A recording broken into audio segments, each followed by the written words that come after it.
Oh, freedom, freedom. Oh, freedom. Oh, freedom over me. Over me. Yeah. Et bonjour frères et sœurs en Christ, c'est Eric B. Free pour une autre capsule avec vous sur l'importance de conserver et d'enseigner la saine doctrine.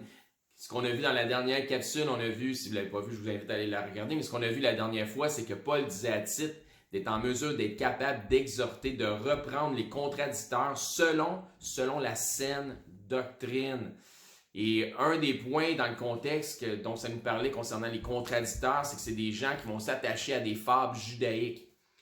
Une des choses que les premiers convertis ou pseudo-convertis de l'époque qui avaient goûté au judaïsme, qui était la nation des Juifs, semblaient vouloir imposer sur les églises primitives, les premières églises du temps, qui venaient des gentils, c'était la doctrine de la circoncision, et Paul en parle abondamment dans ses épîtres, que les circoncis semblent vouloir imposer la circoncision. Donc on voit ça même dans Actes des Apôtres, donc on voit plusieurs mentions concernant ça.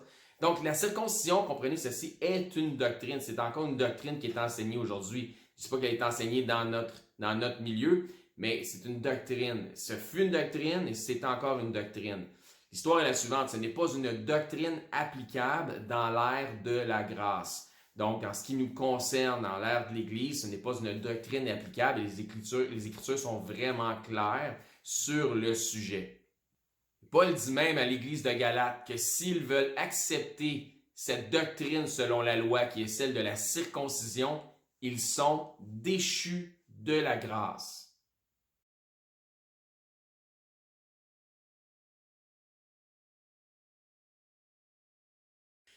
Donc, imaginez un seul petit trait de doctrine qui déraille et Paul leur parle qu'ils sont déchus concernant la grâce. Il leur dit même dans Galates 5, 7, si on regarde dans les Écritures, « Vous courriez bien.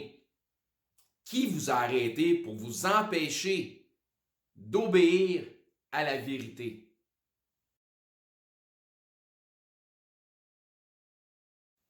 Paul leur dit même dans Galates 4, 19, il leur dit ici, « Mes enfants pour qui j'éprouve de nouveau les douleurs de l'enfantement. » Donc Paul étant leur père, en quelque sorte, dans la foi, leur dit, c'est comme si j'avais besoin de tout recommencer avec vous. Je ressens à nouveau les douleurs de l'enfantement. Donc, vous courriez bien, qui vous a arrêté pour vous empêcher d'obéir à la vérité? La vérité étant, Jésus a dit, je suis la vérité. Aussi, je ressens pour vous à nouveau les douleurs de l'enfantement. Donc, c'est comme si tout est à recommencer. C'est comme si vous n'avez rien compris de ce que je vous ai enseigné. Tout est à recommencer. En voulant devenir meilleur, en ayant une meilleure connaissance, une connaissance supérieure, en recherchant des meilleures connaissances doctrinales, vous pensez devenir meilleur, mais de meilleur, vous êtes devenu pire. Vous pensez que vous êtes meilleur parce que votre connaissance est plus aguerrie. Tout d'un coup, si vous connaissez des choses que vous ne saviez pas avant, comment est-ce que vous êtes devenu pire en voulant devenir meilleur? De quelle façon? En vous laissant imposer une mauvaise doctrine. Quelqu'un est venu vous enseigner une mauvaise doctrine. Mais là, vous détenez cette mauvaise doctrine-là et en la détenant, vous croyez que vous êtes meilleur en connaissance. Paul leur dit, vous êtes devenu pire, tout est à recommencer avec vous. Et il dit aussi ailleurs que si vous laissez imposer cette doctrine de la circoncision, eh bien, vous êtes déchus de la grâce. Vous n'avez absolument rien compris. En quelques mots, qu'est-ce qu'une doctrine malsaine par rapport à une saine doctrine? Bien, une doctrine malsaine, c'est tout ce qui irait à l'encontre de la parole de Dieu. C'est tout ce qui serait, en fait, issu d'une interprétation particulière. Donc, nous autres, on sait quelque chose que les autres ne savent pas parce que nous autres, on a fait une étude particulière. Puis on a réussi à faire une interprétation particulière des Écritures. C'est toute loi qui pourrait être imposée, mais par-dessus la grâce. Tout ce qui serait enseigné, mais qui serait à l'opposé, au contraire de la parole de Dieu. toute doctrine ou de grandes études exhaustives qui iraient à l'encontre de la simplicité de Christ. Et voici, je vous confirme qu'une mauvaise doctrine ou une doctrine malsaine par opposition à une saine doctrine sont en fait des hérésies. Paul, l'apôtre des gentils ou des incirconcis, ne semblait pas enseigner des doctrines ultra complexes, ultra sophistiquées. Non, c'est même lui qui nous suggère la simplicité de Christ dans 2 Corinthiens 11.3. En fait, Paul condamne même ceux qui veulent pervertir l'Évangile, exemple dans Galates 1, 8 et 9, où il nous dit que si quelqu'un vous annonce un Évangile différent de celui qu'on vous a annoncé, quelque chose de super compliqué, quelque chose que nous autres, on ne vous a pas dit dès le départ, qu'on ne vous a pas enseigné, bien qu'il soit anathème, qu'il soit maudit. Même si un ange venait du ciel et vous annonçait un évangile différent que celui qu'on vous a annoncé, eh bien que celui-ci peut se retrouver en enfer, dans les chaînes, qu'il soit anathème, qu'il soit maudit, cet ange venu du ciel. Ça signifierait un ange qui se rebelle, selon Paul. C'est fort, c'est pas peu dire. C'est important de conserver une saine doctrine. Mais plus souvent qu'autrement, on voit dans les Écritures que c'est ceux qui avaient d'avance une connaissance judaïque qui voulaient pervertir l'Évangile que Paul enseignait. Donc, les érudits de l'époque, ceux qui étaient des savants en pseudo-doctrine, pouvaient ou voulaient ou souhaitaient, avec des grandes paroles et des études, pouvoir séduire les croyants. Donc, les érudits de l'époque, par une pseudo-science, par des paroles et un verbe impressionnant, voulaient séduire les croyants avec leurs études de doctrine exhaustive. Encore une fois, on voit le même modèle qui a été utilisé par le serpent dans le jardin avec Ève et Adam, lorsque le serpent a dit à Ève, « Hey Ève, Dieu, il t'a pas tout dit, hein? Il y a quelque chose qui te manque, là. Dieu t'a pas dit que si tu mangeais de ce fruit-là, ben, tu serais comme un Dieu, ben en fait, toi et Adam, vous seriez comme des dieux, puis vous connecteriez le bien puis le mal. Dieu, il vous a pas dit ça. Attends, laisse-moi t'expliquer ça. Je vais t'expliquer ce que Dieu t'a pas dit. Donc, un peu c'est le même modèle qu'on voit qui est répliqué par les érudits ou avec le pseudo-science de l'époque qui s'en vont vers les gentils, vers les nations et qui leur enseignent des fables judaïques. Bien, de quelle façon ça peut se produire une chose comme ça? Eh bien, oui, Paul, il vous a enseigné Christ, il vous a enseigné le baptême, il vous a enseigné le baptême, il vous a parlé de Jean le Baptiste, il vous a parlé de toutes ces choses-là, mais est-ce que Paul vous a parlé de la circoncision? Ah non, attendez, on va vous aider, on va vous enseigner ce que Paul n'a pas eu le temps de vous enseigner encore. Laissez-nous vous aider à compliquer la saine doctrine que Paul vous a déjà apportée avec toutes ces fameuses fables judaïques dont nous, on en a la connaissance. Et ça me fait penser, ça me rappelle de ce que Paul parle de ceux qui ont un zèle dans le judaïsme, dans certains juifs, mais que c'est un zèle sans connaissance. Mais le pire, c'est qu'ils pensent être savants, ils pensent connaître, mais en pensant être savants, ils ne savent rien. Un peu comme c'est dit ailleurs, mais dans un autre contexte, que pensant être sages, sont devenus fous.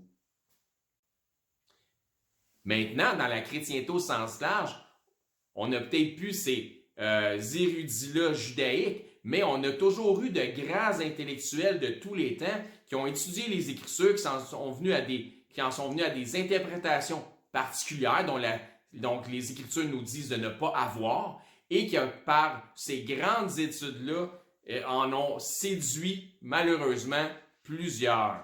Ce qui fait qu'aujourd'hui, il y a des congrégations entières qui s'identifient à la pseudo-découverte doctrinale. Chacune de ces hérésies-là, de ces mauvaises doctrines-là, viennent en fait d'interprétations particulières, comme je l'ai déjà dit. Et pourquoi ça en est devenu des congrégations complètes? Ben c'est simple, parce que Paul nous le dit, un petit peu de levain fait lever toute la pâte. Donc, toute la congrégation, tout ce type de congrégationnel-là est contaminé par cette doctrine-là. Donc, un petit peu de levain fait lever toute la pâte. On voit vraiment là, que ça prend tout son sens tout d'un coup, cette écriture-là. Juste dans le monde des baptistes, combien est-ce qu'il y a de divisions idéologiques? Ça a des ramifications que ça finit plus. Et quand en fait, il devrait avoir un consensus idéologique, ou plutôt je devrais dire un consensus doctrinal de saine doctrine.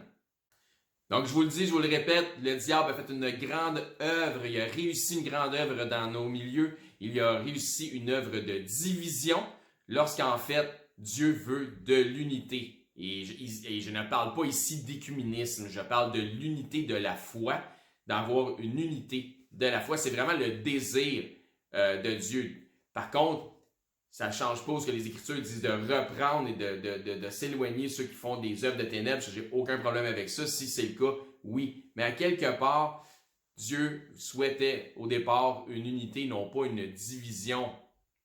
Ça nous dit dans le psaume 131:1 qu'il est bon pour des frères de demeurer ensemble, qu'il est bon et doux pour des frères de demeurer ensemble. Ça nous dit aussi dans Amos 3:3, est-ce que deux peuvent marcher ensemble sans être entendus, sans avoir un accord? Eh bien, là, vous allez me dire, ben oui, mais justement, c'est pour ça qu'on ne s'entend pas, fait qu'on marche pas ensemble. Eh bien, je vous suggère la chose suivante. Si on en fait un proverbe un peu, ce qu'on voit dans Amos, est-ce que deux peuvent marcher ensemble sans s'être entendre? L'idée en arrière de ça, c'est de s'entendre et non pas de ne pas s'entendre pour marcher séparément, mais de réussir à trouver un terrain d'entente pour pouvoir marcher ensemble, donc de s'entendre. Il faut donc arriver à un consensus doctrinal et la seule façon d'y arriver, c'est de retourner à la base, à la simplicité selon Christ. Autrement dit, posez-vous la question suivante. Si on ne m'avait pas enseigné telle ou telle doctrine, laquelle je prends pour acquis aujourd'hui, est-ce que moi-même, en lisant simplement les Écritures, est-ce que j'en serais venu à cette connaissance doctrinale-là?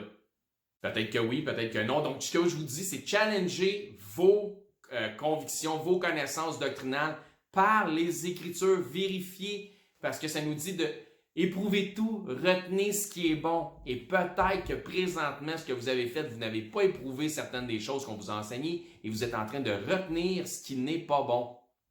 Si vous faites cet exercice d'éprouver tout, de retenir ce qui est bon, si vous faites un peu comme les gens de Béry, vérifier dans les Écritures, si ce qu'on vous a enseigné, c'est vraiment selon les Écritures, eh bien, vous allez développer vos propres convictions et à ce moment-là, vous ne marcherez plus dans votre marche chrétienne, dans votre développement chrétien, selon les convictions des autres ou des convictions imposées. Ça sera définitivement vos propres convictions et vous allez marcher, Dieu voulant, et je le souhaite, et c'est ma prière pour vous et mon souhait pour vous, selon la saine doctrine et selon la simplicité en ce qui concerne Christ, en ce qui concerne les Écritures. Parce que vous connaîtrez la vérité et la vérité vous affranchira. Donc, je vous dis, Dieu voulant, à la prochaine. Soyez bénis. Oh, freedom.